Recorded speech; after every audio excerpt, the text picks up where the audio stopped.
और ऐसी सजा मिली है मुझे तेरे प्यार में, ऐसी सजा मिली है मुझे तेरे प्यार में।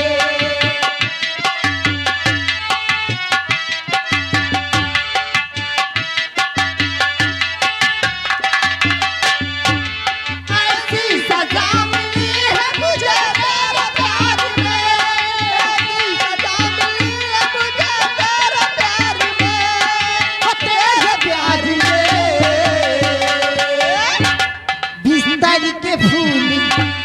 बिस्तर के फूल सूख गए इंतजार में, बिस्तर के फूल सूख गए इंतजार में।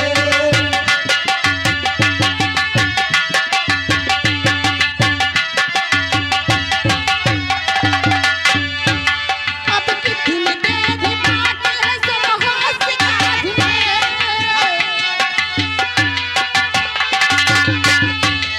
अब कितनी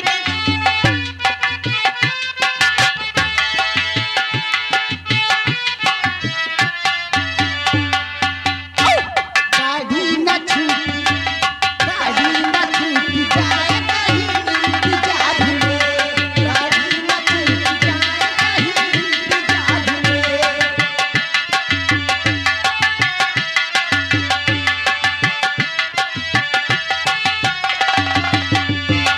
अब कितनी देर बाकी है सब होशियार में, अब कितनी देर बाकी है सब होशियार में, सब होशियार में। गाड़ी न छूट जाए कहीं इंतजार में, न छूट जाए कहीं इंतजार में।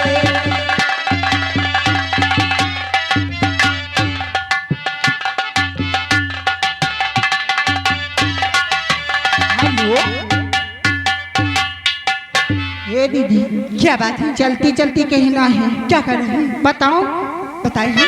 और ना जाने का हो गईल बाटे आज, अच्छा, और सरी से चुनरिया सरी के ना जाने का हो गईल बाटे आज, सरी से चुनरिया सरी के ना।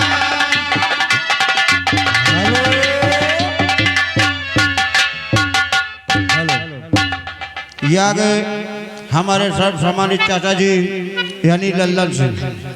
उनका कहना है कि नौटंकी के मंच पे या नौटंकी के श्रृंगार घर में कोई नहीं जाएगा, नहीं तो कमेटी का कहना यह भी है जो कोई मंच पे अपना अपना धाधागर्दी करेगा उसे जबरदस्ती मंच पर से नीचे हटा दिया जाएगा।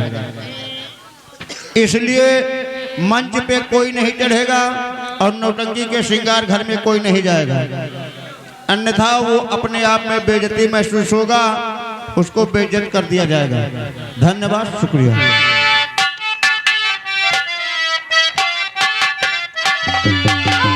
मन में मेरी बात चाहती जगा के, झूठ प्रीतिया के सपना दिखा के, दिलवा में घर तू बनाई के, उड़ी जल दूध मेरा, दिलवा में तू बनाई के, उड़ी जल दूध मेरा।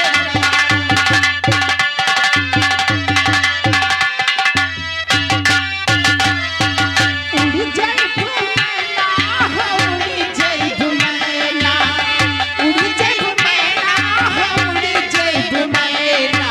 नेहिया के नेसिया के लगवा चढ़ाई के, उड़ी जय दूध मेला, नेहिया के लगवा चढ़ाई के, उड़ी जय दूध मेला।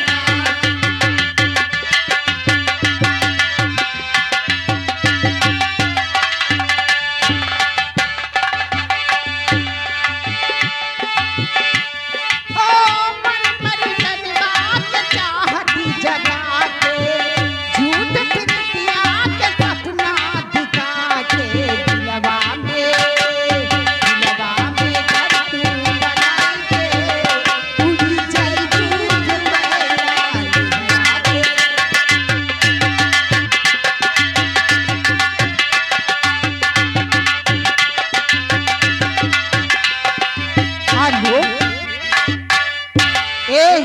क्या बात है? पीछे से आदेश आ गया चलो। क्यों नहीं? सच्ची में? हाँ।